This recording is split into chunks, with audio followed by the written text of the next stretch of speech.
Hello everyone, this is Arjun Singh Dalal and I welcome you all to my channel.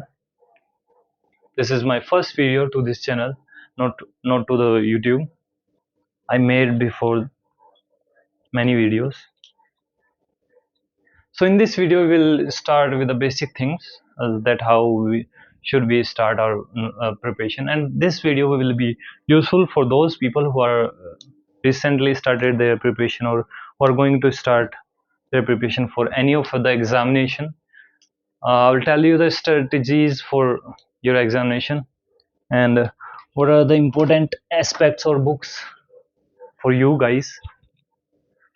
So I'll start with a story, simple story जो आपको अच्छी लगेगी और आपको बताएगी कि आपको क्या करना चाहिए. ये मैं क्यों कर रहा हूँ, क्योंकि ये मैंने एनसीईआरटी से सीखा है. I learn this thing to start with a story from NCERT books. Like अगर किसी ने भी एनसीईआरटी पढ़ी है तो उसे पता होगा कि हाँ, एनसीईआरटी सबसे पहले ही पैराग्राफ में क्वेश्चन पुट अप करती है. सबसे पहला ग्राफ या पहली लाइन स्टार्ट होती है उसकी स्टोरी से. So we will start with a story. Start with a story. Story start होती है दो हिल से. ब्यूटीफुल व्यू, जिसके बीच में से दो एक नदी निकल रही है. दो कबीले दोनों पहाड़ी पे रहते थे. एक दिन पानी को लेकर डिस्प्यूट हुआ. दो आदमी के बीच में डिस्प्यूट धीरे धीरे पूरे कबीले में फैला और धीरे धीरे कबीले में फैलते हुए राजा के पास तक गया. राजा ऑफ कोर्स अपने कबीले को सपोर्ट करेगा, एंड करना भी चाहिए. एक राजा का फर्ज बनता है कि आपकी प्रजा का आप साथ दे, चाहे वो गलत हो चाहे वो सही हो, because you are existing just because of them, कि हाँ वो सपोर्ट करें. सो आपकी सपोर्ट की भी एक्सपेक्टेशंस होती है उन सबको. Sorry, yes, this correct now. So expect करते हैं कि हाँ राजा सपोर्ट करेगा. देन सो कबीला बी एंड कबीला ए were both in war with together with each other. Sorry. So अब क्या होगा कि अगर ये नीचे आए तो कबीला बी को एडवांटेज हाइट का, कबीला बी आए एडवांटेज ए को. सो ऐसा कोई नहीं चाहेगा कि अपनी हार हो, एडवांटेज दूसरे को मिले, एनिमी को एडवांटेज मिले. अगर मैं किसी भी एनिमी पे अटैक कर रहा हूँ और वो ऊपर बैठा है तो he can watch me easily and he can watch my tactics and the equipment and where I am. He can watch everything and he can easily attack on me. Okay, so अगर मैं नीचे गया I will be attacked by this. ये नीचे गया he will be attacked by this. Okay, easily. सो कोई नीचे नहीं आता. धीरे धीरे आग ज्यादा फैलती गई, मतलब लगती गई, और इनमें एक सलाह बनी कि कोई नीचे नहीं आएगा तो एक को तो आना पड़ेगा. सो इन्होंने एक एक आदमी, या तो राजा आ जाए या कोई भी एक आदमी आपका नीचे आएगा और वो लड़ेगा हमारे दूसरे आदमी से, मतलब एक आदमी से. इसका एक आदमी नीचे आएंगे, दोनों लड़ेंगे मैदान में. जो आदमी जीतेगा उसकी जीत होगी. ठीक है, दोनों में ऐसा ऐसा फैसला हुआ और दोनों राजी हो गए इस चीज के लिए. सो उधर से एक आदमी भेजा गया कबीला ऐसे 7.5 और 8 फीट का जानवर, बड़ा मलंग आदमी, हट्टा कट्टा आदमी उधर से भेजा गया. तलवार और शील्ड, उसकी शील्ड को ढाल ढाल लेके नीचे भेजा गया. दोनों नीचे आया तो इस कबीला ने देखा कि यार हार तो पहले से ही तैयार है.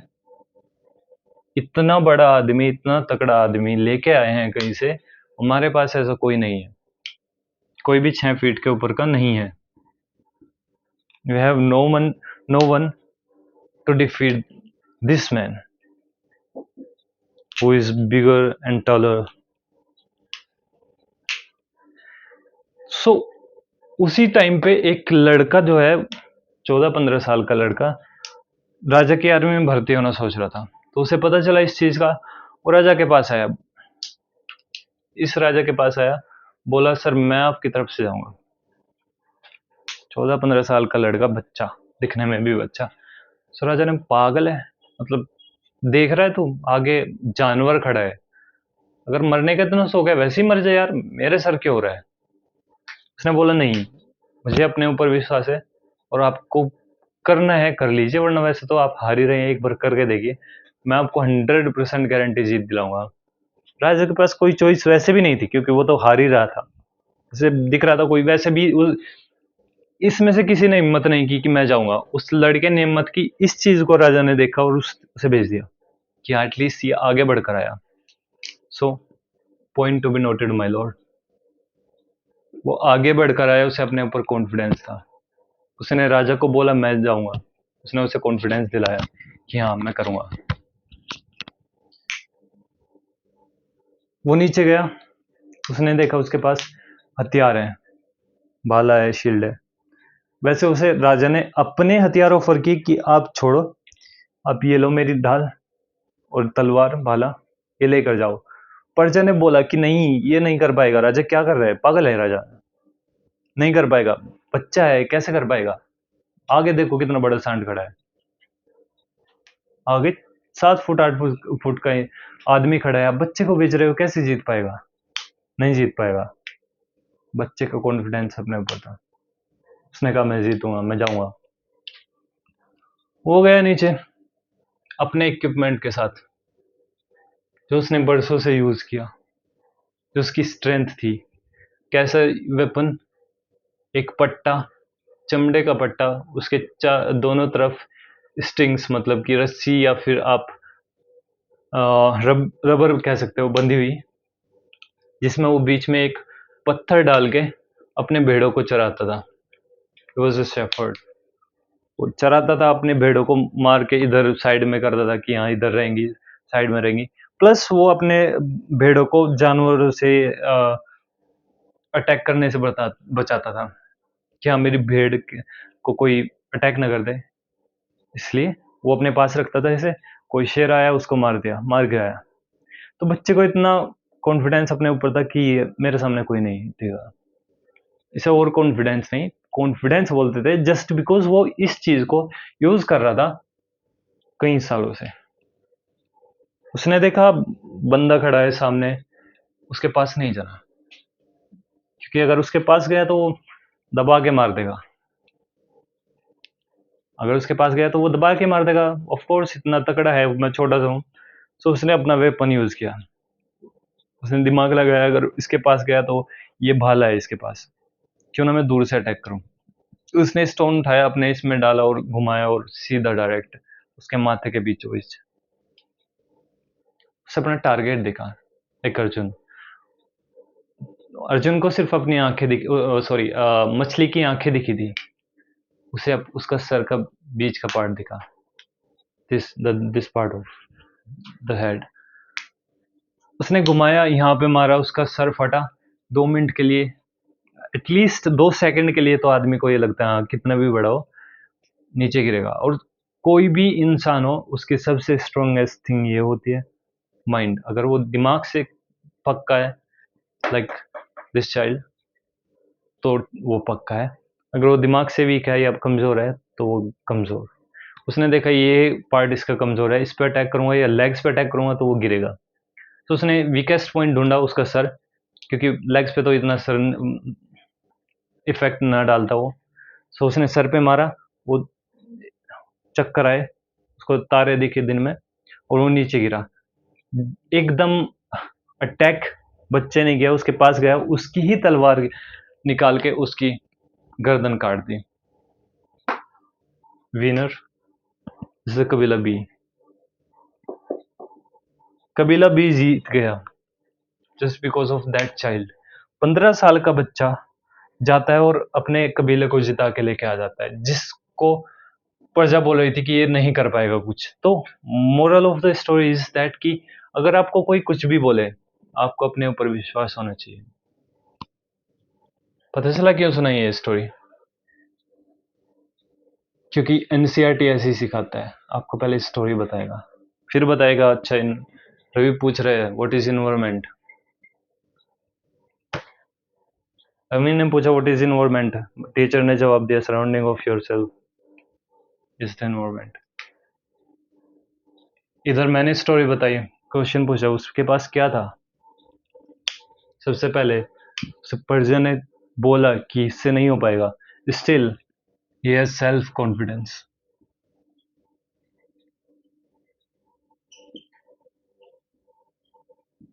कितना भी बड़ा धुरंधर हो, अगर ये आपके पास है 7 फुट 8 फुट का आदमी, या फिर यूपीएससी, या फिर आपका एग्जामिनेशन, कोई भी एग्जामिनेशन हो, अगर आपके पास ये चीज है तो आप उसे फोड़ दोगे, तोड़ दोगे। ये नहीं है तो चूहा आपके सामने आ जाए, खत्म है, मामला खत्म है। जिगरा होना चाहिए, वो कहते हैं ना जिगरा होना चाहिए, सब चीजें चलती है। तो आपके ऊपर, आपके पास सेल्फ कॉन्फिडेंस होना चाहिए, तो सब चलता है। The second thing is you should know your target.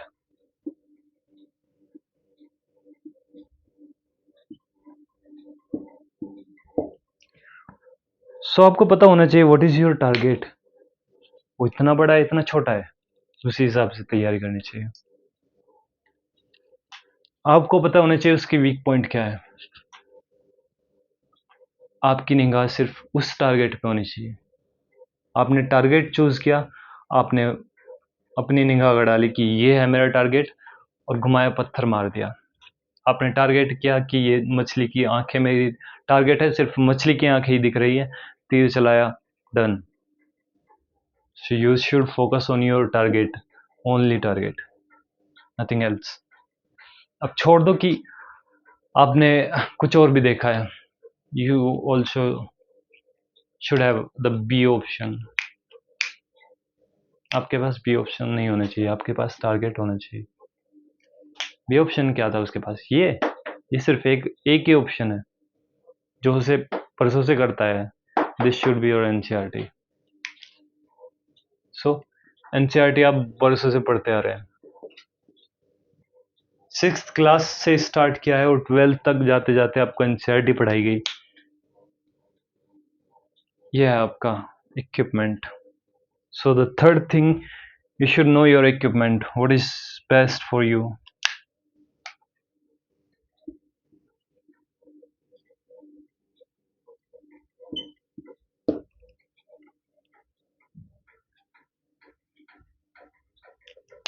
कि आपके पास कौन सा इक्विपमेंट है जो आप पढ़ के निकाल सकते हो, आपके पास क्या चीज है जो आप अच्छे से पढ़ रहे हो, बरसों से इस्तेमाल कर रहे हो।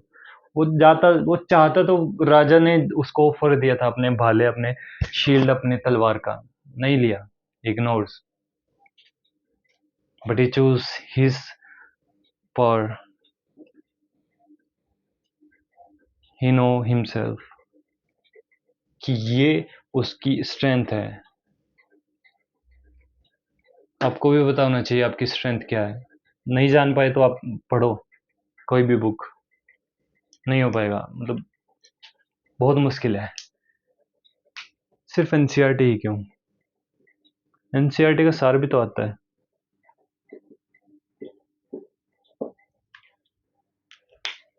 Y NCERT? क्यों एनसीईआरटी की वही बुक पढ़े जो हमें स्कूल में पढ़ाई गई है। अगर मैं आपको दिखा पाऊँ, हम क्यों ये एनसीईआरटी पढ़े? वाई?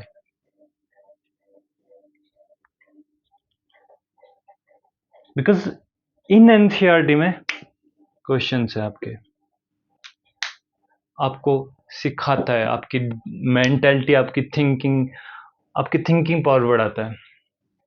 स्टोरीज है, नहीं समझ पाए, स्टोरी समझो। हर एक लाइन का मतलब अलग है इसमें।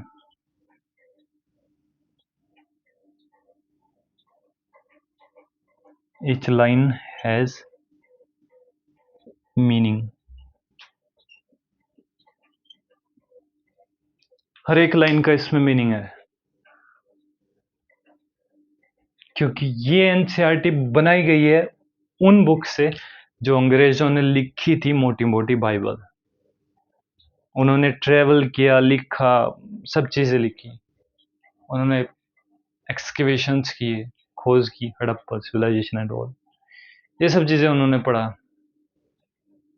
उन्होंने बता दिया कि हमारे जो छोटी छोटी चीजें मिली है सब डाइटी हैं। आज का भगवान और उस टाइम के भगवान या उस टाइम की डाइटी में डिफरेंस है बहुत ज़्यादा। अगर आप एनसीईआरटी पढ़ोगे, आपकी सोच, आप एबल हो कि आप सोच पाओ, आपके अंदर एबिलिटी है कि आप हाँ सोच रहे हो इस चीज़ को, देन आप समझ पाओगे क्या डिफरेंस है उसमें और इसमें। इसमें एक ब्रीफ एनसीईआरटी ब्रीफ है उन बुक्स का जो मोटी मोटी लिखी गई, इसलिए हर एक लाइन में इसके मीनिंग है। अब आप इसका भी एक और सार निकाल दे रहे हो, उस सार में सिर्फ आपको इन्फॉर्मेशन मिलेगी जो आपके सप्लीमेंट्री बुक्स में आती है। उसे सार मत कीजिए, फिर उसे सप्लीमेंट्री बुक बोल दीजिए। बट एनसीईआरटी की हर एक लाइन में क्वेश्चन है, सॉरी हर एक लाइन में मीनिंग है, प्लस हर एक पैराग्राफ में क्वेश्चन है, प्लस हर एक चैप्टर में एक स्टोरी है। सो एनसीईआरटी इसलिए पढ़नी चाहिए बिकॉज हमारी जो थिंकिंग है वो वहाँ से डेवलप होती है।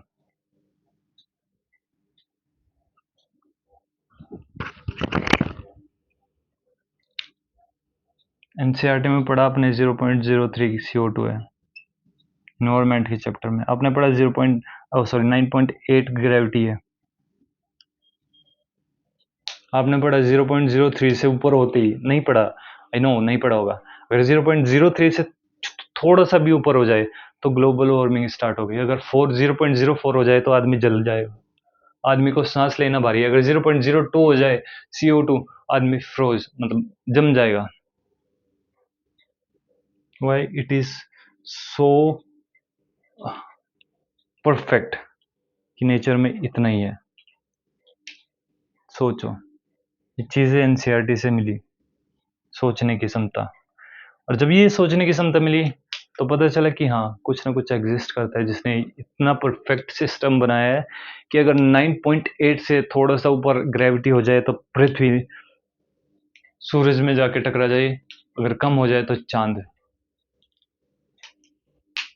समझ रहे हो?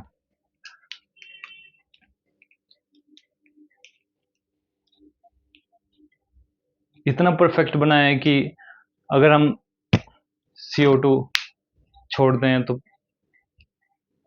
ट्रीज इनटेक करते हैं। इतना परफेक्ट बनाया है कि फोटोसिंथेसिस के लिए भी वाटर, सनलाइट एंड CO2 तीनों जरूरी है। अगर एक तरफ सारे पेड़ हो जाए और एक तरफ सारे आदमी, और आदमी की तरफ सिर्फ सन रह जाए तो उस दिन ऑक्सीजन ही नहीं बनेगी। सोचा कभी? नहीं सोचना। इस तरीके से आपको एनसीईआरटी पढ़नी चाहिए।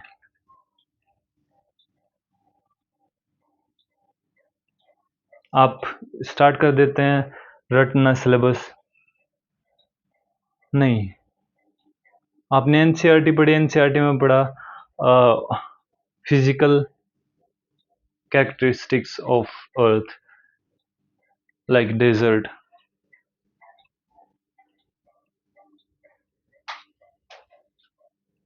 like hills, plateaus, glaciers। आपको पता होना चाहिए, ये मेंस के सिलेबस में है। याद नहीं है, मेरे भी याद नहीं है, बट जब एनसीईआरटी के ये टॉपिक्स खोलता हूँ तो याद आता है कि हाँ ये है। याद आता है कि हिस्ट्री में भी बहुत सारी चीज़ें जो मुझे टॉपिक्स बुक ओपन करते ही याद आती है, वो है। क्यों मुझे याद करना उसे, क्यों रटना? ऐसे करो। Target equipment, self confidence and the strategy. रणनीति, आपको पता होना चाहिए कि आपका दुश्मन हथियार से लैस है, बड़ा है आपसे, आप उसको स्मार्ट वे में ही हरा सकते हैं। आपको कुछ ऐसी चीजें चीजें चाहिए जो सिर्फ स्पेसिफिक हो, छोटी हो, थोड़ी सी हो। घुमाया और मार दिया उसी से। No need to read so much books. You just have to read only a particular books like NCERT, 2-3 books, और ज़्यादा पढ़ोगे नोट्स, हाँ नोट्स पढ़ने पड़ देंगे। लाइक कुछ बुक, कुछ सब्जेक्ट्स के बुक्स, एथिक्स के बुक्स नहीं है, सिक्योरिटी वगैरह की बुक नहीं है, आप नोट्स उठाइए कोई भी कोचिंग के, नोट्स पढ़ लीजिए। सो आपको स्ट्रेटेजी पता होनी चाहिए, आपका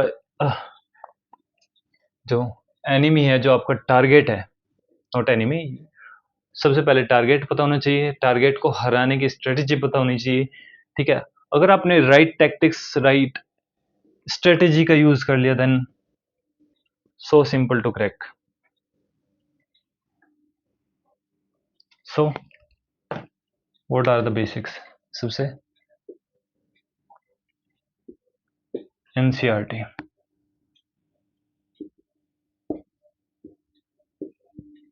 the most important book NCERT. क्यों क्वेश्चन पुट अप करती है? आपकी एबिलिटी, आपको एबल बनाती है सोचने के। जो आप अपंग हो चुके हो यहाँ से, वो चीजें ये करती है, आपको चलाना सिखाती है। जस्ट देन आता है स्टोरीज। आप नहीं सोच सकते, आप स्टोरी पढ़ो, आपके माइंड में खुद आएगा। अगर आप स्टोरी भी इग्नोर कर रहे हो और नहीं पढ़ रहे हो, तो आप नहीं समझ पाओगे क्या कि एनसीईआरटी सिखाती क्या है। सबसे बेस्ट थिंग जो एनसीईआरटी की लगती है वो ये है, ये आपका लास्ट पोर्शन बना देती है। इंटरव्यू से फिर मेंस, देन प्री, ये यहाँ से स्टार्ट करती है, यहाँ ख़त्म करती है। Pre plus one day exam,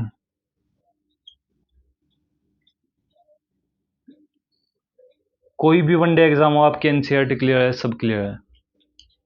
आप एनसीईआरटी पढ़ने के बाद लूसेंट पढ़ लो, बाइबल है वन डे के लिए।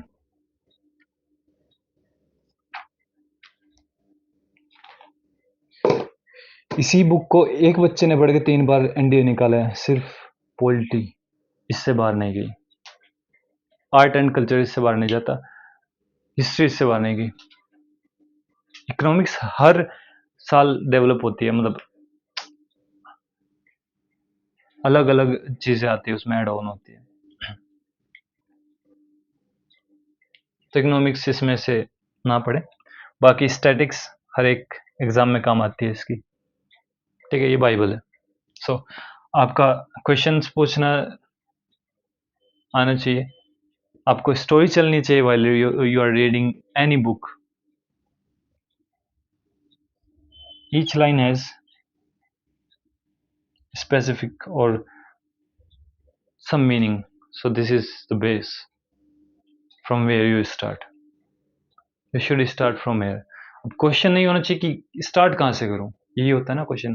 So you should start with these books NCERT. NCERT में भी क्या 6th to 12th हिस्ट्री हो जाती है, बट उसके बाद 7th और 11th की ज्योग्राफी इम्पोर्टेंट है, 11th की सबसे ज़्यादा, तो 7 to 12th ज्योग्राफी, और बाकी चीज़ें 9 10th, ये सब ज़रूरी नहीं है कि आप 6th से ही पढ़ो, ठीक है। नाउ सेकंड थिंग आती है आपकी supplementary books,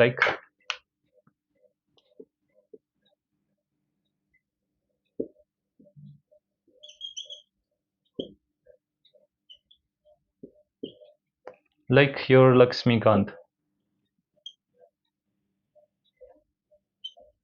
like your GC Leong, like your spectrum,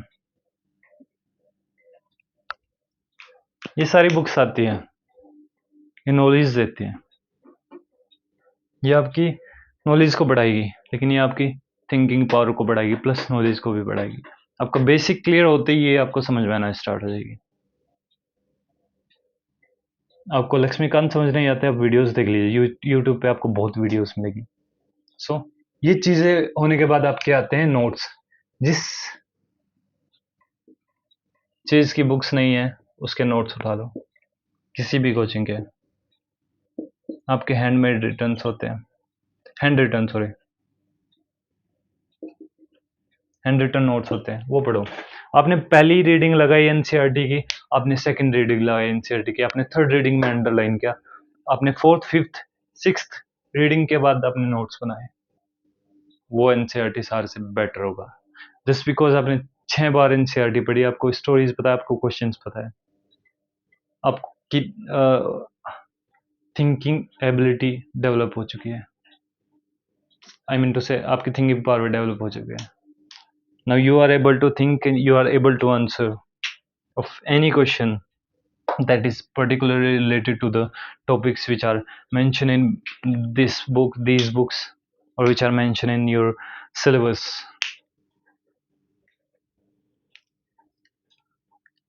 Even though the one day exams consist of many of questions from the NCERT, many नहीं, all questions you can say, science के भी। Now ये तो हो गया आपकी study, आपने ये पढ़ना है, आपको ऐसे पढ़ना है, आपको ये करना है। नाउ सिलेबस का वीडियो में नेक्स्ट डालूंगा, जस्ट बिकॉज ये बड़ा हो जाएगा, it is going to be longer, a bit longer.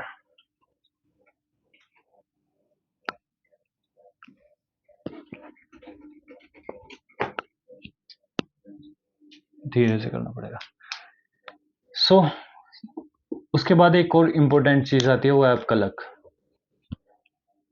मुझे अवध ओझा सर की एक बात याद है कि आप 3 जगह जरूर जाए, लाइब्रेरी, जिम और मंदिर। लाइब्रेरी में आपकी नॉलेज बढ़ेगी, आपकी थिंकिंग पावर बढ़ेगी। आप जिम जाओगे, आपकी physical health, physical mentality strong होगी, फिजिकल हेल्थ स्ट्रांग होगी। फिजिकली स्ट्रांग होगे तो मेंटली सपोर्ट करेगा। बाकी इस बच्चे की तरह आप मेंटली स्ट्रांग हो तो फिजिकली कितना भी हो, वीक हो, बट मेंटली स्ट्रांग भी होने के लिए आपको मंदिर जाना पड़ेगा। आपको पता होना चाहिए कि आप किसी एक पावर से घिरे हुए हो, आपको उस पावर पे ट्रस्ट होना चाहिए। आप बहुत पॉजिटिव फील करोगे अगर आप सुबह उठ के 5 मिनट आप एक दिया जला दे 5 मिनट के अंदर। आई मीन टू से कि आप एक दिया जलाएं, सिर्फ 5 मिनट लगेगी उसे जलाने में, and you will feel very positive to the whole day. सिर्फ एक 5 मिनट के दिए से आप पूरा दिन पॉजिटिव फील कर रहे हैं। क्या पावर है उसमें? आपका शरीर पानी, मिट्टी, आग, वायु, 5 तत्व है, इन 5 तत्वों से मिलकर बनाया है, और उनमें कुछ पावर है। मैं साइंस को मानता हूँ, बट मैं इतना नहीं मानता कि बंदर से इंसान बना है, क्योंकि मेरे सामने कोई बंदर इंसान नहीं बना। हम होमोसेपियंस थे, हम स्पीसीज अलग थे, हमारी ह्यूमन की स्पीसीज अलग थी। आज के गोरिल्ला अगर आगे चल के फ़ोन चलाने लगे, आपसे बात करने लगे, वो हिंदी सीख जाए, आप उन्हें इंसान नहीं बोल सकते। उनकी स्पीसीज अलग है, अलग थी, अलग रहेगी। वो उनकी स्पीसीज डेवलप करेगी, ना कि इंसान, ना कि वो इंसान बनेंगे। हमारी स्पीसीज होमोसेपियंस थी जो बंदरों की तरह रहती थी। मे बी उसने पहले बंदर देखा हो, मे बी उसने उससे कुछ सीखा हो। धीरे धीरे टेम्परेचर, आइस एज थी उस टाइम, टेम्परेचर रेज हुआ, ग्रासेस हुई, ग्रासलैंड बने, ग्रासेस हाई होते थे, लंबे लंबे ग्रास होते थे। देन उसने 4 पैर से उठ के 2 पैर पे आया, धीरे धीरे देखना चालू किया कि हाँ वो कोई आ तो नहीं रहा है, किसी को मार, कोई मार तो नहीं देगा, किसी को शिकार करना है, भूख लगी है, शिकार आ रहा है या नहीं आ रहा है। उसने ऐसे खड़ा होना स्टार्ट किया, एवोल्यूशन हुआ उसका, वो सीधा हुआ। वो इरेक्ट, आज इरेक्ट हम 2 पैरों पे खड़े होते हैं जस्ट बिकॉज दिस। बट मैं नहीं मानता कि हम बंदर से बने, ही इवोल्व, बट नॉट दिस। कोई तो शक्ति है। क्यों 9.8 ही ग्रेविटी है? क्यों 0.03 ही कार्बन डाइऑक्साइड है, क्यों 78% नाइट्रोजन है, ऑक्सीजन क्यों नहीं थी? तो है पानी कहाँ से है, क्यों रुकता है पृथ्वी पे? क्यों 9.8 होने के बाद ही रुकता है, ज़्यादा नहीं, कम नहीं? कम होता तो पानी निकल जाता, ज़्यादा होता तो हम निकल जाते हैं। सो ये चीज़ें सोचनी चाहिए, मतलब हमारा लक जो एक एक नंबर से रहता है ना, कि एक नंबर से रह गया, कुछ तो है, सितारे गर्दिश में है। आपको अपने ऊपर इतना विश्वास होना चाहिए, प्लस आपको गॉड के ऊपर उतना विश्वास होना चाहिए। अपने ऊपर भी जब होगा, जब उसके ऊपर होगा। सो आप डेली 5 मिनट निकाल के दिया जला दो, हफ्ते में एक बार मंदिर घुमाओ, आप फील अपने आप में अलग फील करोगे, वो चीज़ आप खुद फील करोगे। मैं नहीं बताऊंगा, इसलिए आप जो भी फील करोगे प्लीज़ कमेंट करना। And I am going to end this lecture here. Next मैं आपको सिलेबस बताऊंगा, कुछ लोग सिलेबस को रटते हैं, that's no, that is the note, that is not the best way, sorry, that is not the best way कि आप उस चीज़ को ऐसे करें। थक चुका हूँ अभी, but N C R T start करेंगे इस वीडियो के बाद। हम N C R T start करने वाले हैं, और उसके बाद फिर हम सप्लीमेंट्री बुक्स पे पढ़ेंगे, अगर हुआ तो मैं अपने नोट्स भी पढ़ाऊंगा। But we will start with N C R T of 7th class और 6th class of history. So thank you so much, and I will waiting for your support.